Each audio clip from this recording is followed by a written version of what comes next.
Hello there, and thank you for tuning in. We continue our series of talks with David Pattinson. Hi, David. Hello, how are you? I'm very good, thank you. What about you? Doing great. Great. Let's jump right into, and I'd like to focus more today on feminism and the concept of victimhood. Now, let me start by asking, why do you think women are drawn to believe themselves as victims? Well, that's interesting because we live at a time where Western women have more rights and more privileges and more wealth per capita than any group of women in human history. And yet you switch on the television and there's women marching and complaining about what victims they are. So it's a sort of a real strange set of circumstances. A lot of feminism originally grew up with unattractive women or women that were past their, prime reproductive age, and it was a way for them to, lobby collectively to the government to send resources their way because they couldn't automatically get them from men. If you're a young, beautiful, prime fertile woman, you've got men queuing up to take you out or to marry you or to, invest in you or invest in a relationship with you.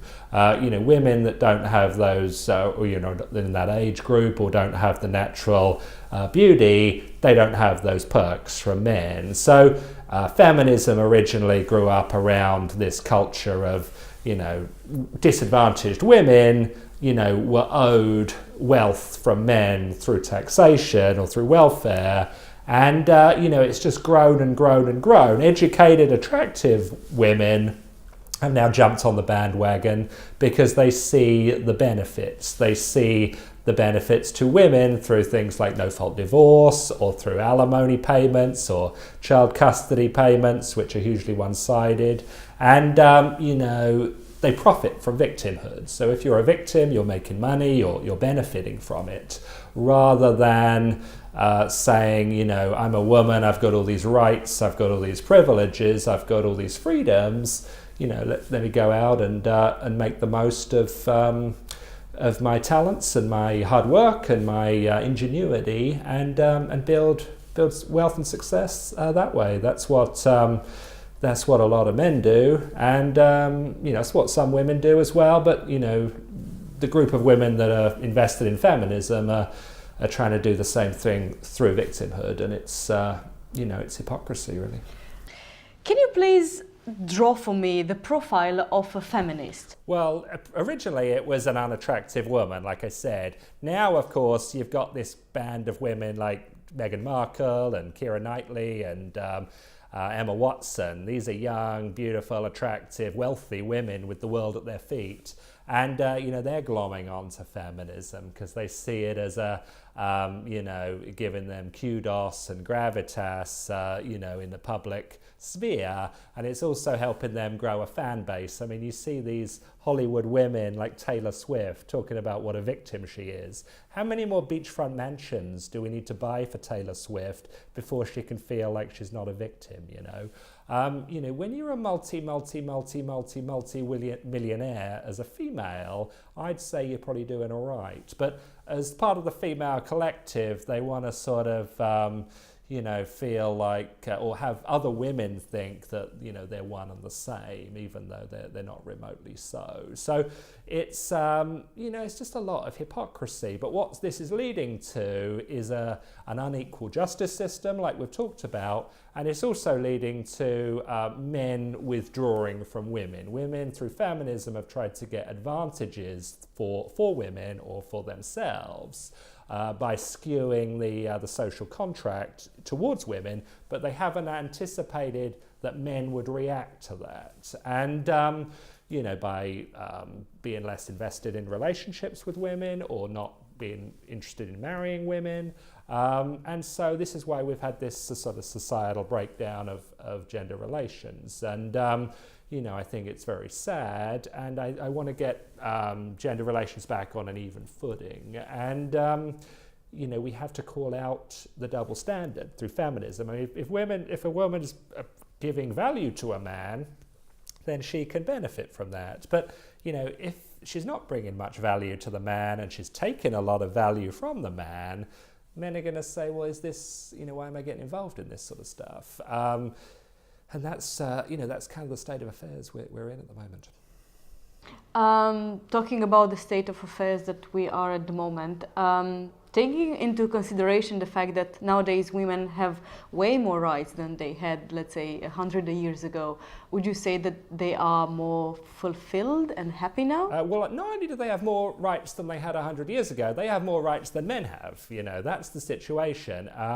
Women are the vast consumers of welfare, men are the vast payers of taxation. So everything is geared up towards having a transfer of wealth from men to women. Now, that used to be through marriage, right?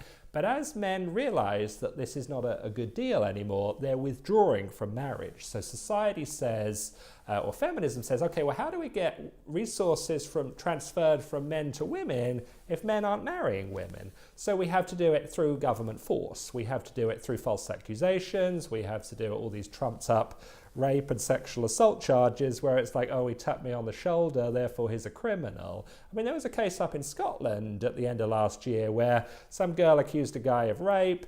Jury couldn't reach a verdict. In Scotland, there's a law called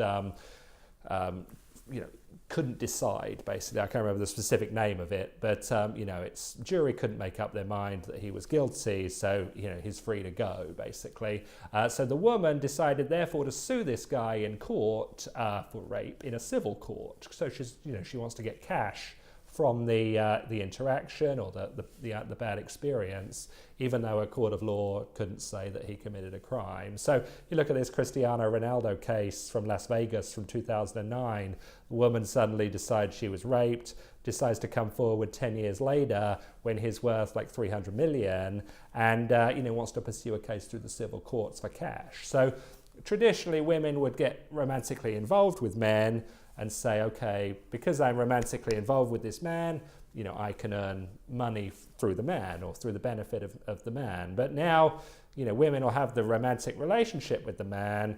The man then leaves, he goes off to the next girl or to the next, city or the next country, and the woman says, well, I need to be paid. But, you need to come up with this arrangement up front. If it's cash for intimacy, that needs to be disclosed beforehand. And of course, it never is. Women want to have the retroactive compensation or recompense, even though it wasn't made clear in the first instance. What exactly is the relationship between false accusations and feminism? Well, the relationship is it's a benefit to women, isn't it? Because, women can say this guy, sexually assaulted me because he did not pursue a relationship with me afterwards. So it's punishing the man. And of course, from a feminist point of view, the girl is not really that advantaged. I mean, she gets revenge on the guy. She feels good about that. But then she's dragged through the legal process kind of, with the guy to benefit the legal system, to benefit the government. And as the government grows in its power over the people, it can transfer resources from men to women through force. And that's what we're seeing. If men don't voluntarily give their money over to women because there's their wife or they're in a family environment, it's their girlfriend, women want to turn more and more to government to have the government threaten men to transfer their money to them, and that's the benefit. All right. And how exactly are the corporations? Well, the corporations benefit because if money is in the hands of women, they are going to spend it on consumer products. If money is in the hands of men, they're going to save it. They're not going to spend it that frivolously. Also, men who have grafted hard, worked hard to earn their money, they're going to be very, very careful about spending it. But a woman who's received a big boatload of money in a divorce, she didn't earn that money through years and years and years of labour. She just got it in a lump sum payment through being married to that man. So, she'll say, hey, let me go and buy a new wardrobe, let me go and buy a new car, let me go and buy a new holiday for myself, new holiday home, and producers of those products are going to benefit. So if we depend on a consumer economy, we need consumers spending money. If you've got 100 pairs of shoes in your wardrobe, a guy is going to say, like, why do I need any more? I've got enough for the rest of my life. Woman's going to say, I need another 100 because I've worn all of these once. So would you say that big corporations would show their appreciation and respect towards a feminism movement? Well, corporations and feminism is two sides of the same coin. I mean, another benefit for corporations is from these false allegations point of view, is they can get rid of employees that they don't want. They can circumvent the labour laws to get rid of a uncooperative employee by having someone accuse them of a sexual harassment offence in the workplace. Now we have in Great Britain labour laws. We have a political party called Labour that's represents Labour.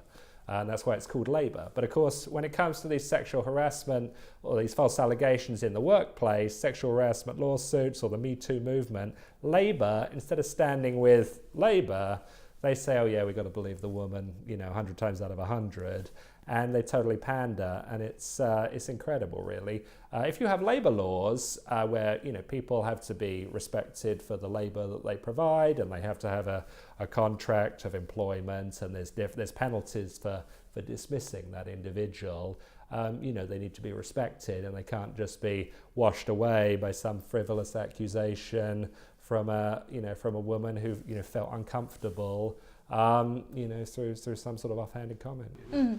Please make me understand your point of view regarding feminists and men, because from what you're saying, it seems like feminists disregard men completely. Well, feminists, they like men for the resource and wealth they can earn from them or extract from them. But they don't have a ton of respect for men. I mean, if you're a woman that has not really had a good relationship with men through her life, maybe, as she was growing up, her dad had left, maybe she had boyfriends that didn't want to marry her, they just moved on to someone else, maybe she didn't really have any male attention romantically, maybe she has no children, she's saying to herself, well, how do I get, money? I can go out and earn it myself, or I can just have the government, allocate it to me. They can take wealth from men and just reallocate it to me. If you're a married woman, you're invested in your husband's success because your husband's, wealth and success is the family's wealth and success. It's all part of the same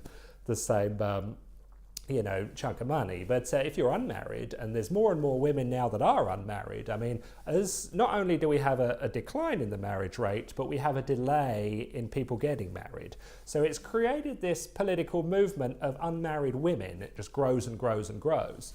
And these unmarried women say, well, it's tough for me to compete in the workplace with a physically fit, strong, talented, clever man, but, if I can punish that man in a legal sense, I can benefit. And, this is the situation we're in. I would like to see the social contract be realigned so it's an incentive for men to get married. If getting married to a woman was a great deal, men would be rushing out to every girl saying, will you marry me? Will you marry me? But they're not doing that. Any girl that shows an interest in marrying them, they run a mile. So this is the situation. The reason they do it, because women benefit from marriage. It's like marriage, I'm getting married, this is going to be great. Man says I'm getting married, this is going to be a problem. I'm at heavy risk from divorce, I'm at heavy risk from losing my children, I'm at heavy risk from having the state come in and start regulating where all my money goes into perpetuity. This is like a heavy, heavy risk I'm not sure I want to take. So, why does marriage have to be such a bad deal for men and such a good deal for women? And it's because of feminism. It's skewed laws to favour women. But it seems like you think that all feminists are some sort of women that are frustrated with their lives. I don't think they're frustrated, no. I think they're just manipulating the environment to benefit them. but I mean, going back to your original question at the start, where you said, are women so much more happier now because they've got so many more rights and privileges now? And I don't think they are, no. Or if they are, they certainly don't show it. There's far more women's marches complaining about stuff. I mean, it used to be there'd be a women's march sort of once in a generation. Now you get one every 20 minutes. And of course the media, there's a lot of feminists in the media that fuel this gender war because it's great ratings. Big consumers of television, daytime television, are women. Big consumers of sort of relationship conflict are women. Women like the sort of drama of, women, they're in a relationship with a man. Is he going to commit? Is he not going to commit? Did he cheat on her? Did he not cheat on her? Women spend lots of time talking and thinking and analysing all this stuff. Men really don't. So the media understand this gender conflict generates great ratings. That's why they love, talking it up and building it up and hyping it up. And that doesn't create a happy society for me.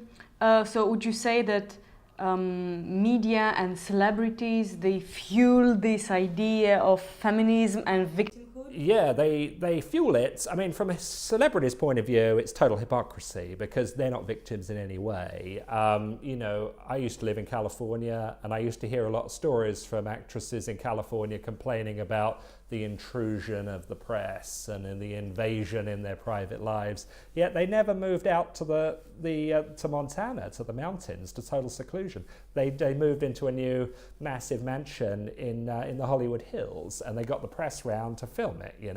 So it's a double standard. When you have massive wealth, you don't want to create envy in society or from your fan base. You don't want people, Taylor Swift doesn't want people thinking, I've got all these beachfront mansions, my fan base will turn against me. She wants to give the impression she's sort of at one with the struggling single mother who comes to her concerts. And, I think smart people see through it. But of course, if feminism is kind of a vehicle for celebrities and people of wealth to sort of get back in touch with the women that are struggling to make it and give the impression that we're all one people, which of course we're not. So you see no connection whatsoever between feminism and equality? Well, feminists talk about equality and they push for equality if it benefits women. If it benefits men, they never talk about it. I mean, how many feminists talking about equality talk about the fact that women get child custody 99 out of 100 times in divorce cases? They never do. Also, if you have child custody, using that example, if a woman gets child custody from a man in a divorce, the husband or the father has to pay child support from his income to support the children, even though they're in the mother's full-time custody. But if on the very, very rare occasion it's reversed and the husband gets custody, the woman's got to have done something pretty bad to get that, like running a brothel out of the child's nursery, or she's attacked one of the teachers at the school violently, or there's got to be some sort of major reason for the husband to get full custody. But of course the courts never then expect the woman, the mother, to pay child support to support the children. The father's still got to do it even though he's got full-time custody. And of course you never hear feminists talking about this stuff. They talk about equality if it's to benefit women, but if women are advantaged over men, you never hear anything from it. Should men kind of be or avoid feminists or be afraid? Well, if you're dating a feminist, you need to run a mile for sure, yeah. I think most men kind of know that unless they're either desperate or unless they're very naive. But, women will try to also, women are interested in feminism at a time that it benefits them. If you're a young, beautiful, attractive woman, you can say to a guy, I have no interest in feminism, and you probably don't. But of course, when it's 20, 30 years later and it's time to get divorced and divvy up the assets and get custody of the kids, then those same women are very interested in feminism. I mean, you think about prenuptial agreements. Young women are very anti-prenuptial agreements. If a guy they were dating was to say, I want a prenuptial agreement, they'll throw out arguments like this is not romantic, or, you don't trust me and all this kind of stuff. Whereas if a divorced woman are getting married for the second time and she's got assets from her first marriage, she's immediately insisting on a prenuptial agreement because she wants to protect her assets. So, women will change their position on feminism to be advantaged in whatever situation they're in, I think. And how exactly could men protect themselves? Well, I think men are increasingly saying, we need to avoid women. I mean, if we had fair laws, you could go to the family court and you could just sort of say, I'm 50% responsible for producing the children, so I'm 50% responsible for having custody of the children. But of course, these family courts are feminist focused, and there's a lot of feminist people in the courts. So they skew the laws against men to favour women. And, this is what's unjust about it. I mean, men have really got themselves to blame for not foreseeing these problems and not organising politically to prevent them from happening. Men just look at the situation and say, this isn't a good deal for me, I'm just going to withdraw, I'm going to date women in foreign countries or whatever it is. But I think that it's just getting to a point now where it's getting so outrageous. And I've lived in the United States for a long time, and I know that it's worse there. So I have a lot of experiences of being there and seeing trends that are coming here now.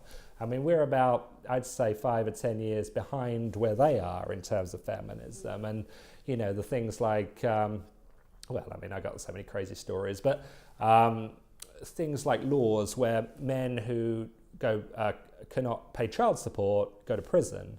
And child support is the only payment that you can't declare bankruptcy on. So if you lose your job, you can't pay the child support, you say I'm bankrupt, you still go to jail. And in the state of Massachusetts, there's more men in prison for non-payment of child support than any other crime. So how long before these types of punitive laws come here to Great Britain? I would say probably not very long.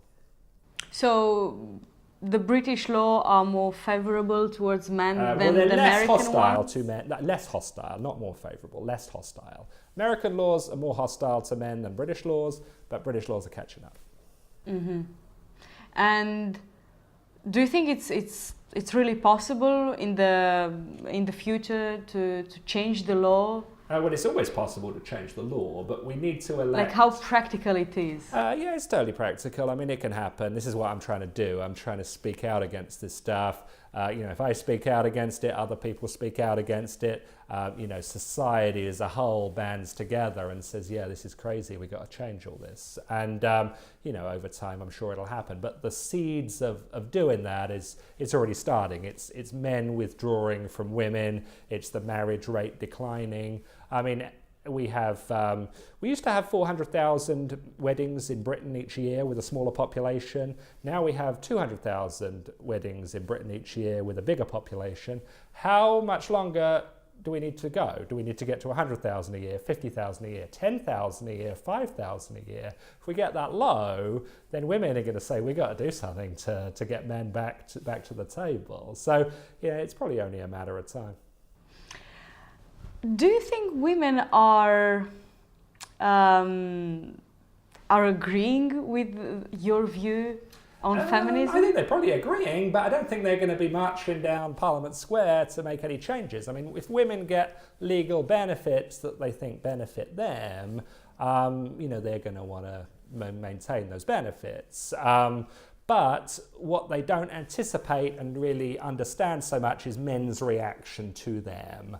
Or to these laws. Men might say, yeah, like I agree with no-fault divorce 100% of the time to curry favour from an individual woman. But, who's to say? But then, you go back to meet that man 20 years later and is still not married. So it's tough for women to understand what men think about this stuff. But I think you look statistically at the marriage rates, I think that gives you a clue.